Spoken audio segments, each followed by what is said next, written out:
हाय नमस्कार, मी संध्या. स्वागत आहे तुमचं माझ्या चॅनलमध्ये. तर आता संक्रांत हा सण लवकरच येत आहे. 15 जानेवारीला संक्रांतीचा सण आहे.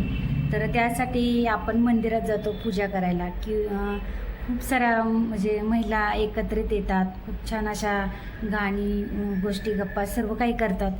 तर त्यातमध्ये आपण जेव्हा कोणाकोणाकडे पद्धत आहे की नाही माहीत नाही मला, पण काही ठिकाणी असं आहे की ओवसा देताना किंवा कोणाकोणाकडे विडा देतात, म्हणजे तो जे काय त्यांचं असतं ते विडे दिले जातात तेव्हा नाव घ्यायचं असतं.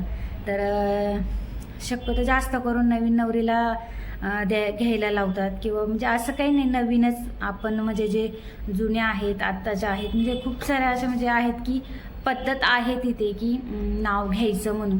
तर त्यासाठी मी तुम्हाला एकदम सोप्या पद्धतीने उखाणे मी तुम्हाला सांगणार आहे. संक्रांतीला कसे घ्यायचे उखाणे खूप सोप्या पद्धतीने आहे.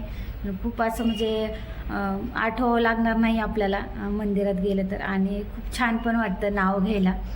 तर हाच एक सण असतो, एकत्रित बायका येऊन खूप साऱ्या मजा मस्ती करतात. तर तुम्हाला तर मी ते नावं सांगणार आहे.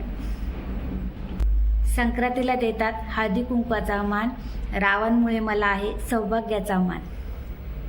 तर दुसरा आहे कपाळाचं कुंकू जसा चांदण्याचा ठसा, रावांचं नाव घेते सर्वजणी बसा. तर तिसरा आहे हळदी कुंकू आहे सौभाग्याची शान, रावांचं नाव घेते ठेवून सर्वांचा मान. चौथा आहे वडिलांची माया आणि आईची खुशी, रावांचं नाव घेते हळदी कुंकवाच्या दिवशी. तर पाचवं, आज आहे मकर संक्रांत म्हणून जेवण केले गोड, मला रावांची आहे मला फार ओढ. आता सहावं, तर 14 महालक्ष्मीला आहे अलंकाराचा साथ, रावांचं नाव घेते संक्रांत आहे आज. आता आहे सातवं, तर हळदी कुंकवासाठी जमल्या साऱ्या बायका, रावांचं नाव घेते सर्वांनी नीट ऐका. तर तुम्हाला कसे वाटले माझे उखाणे नक्की कमेंट्स करून सांगा. त्यासाठी धन्यवाद.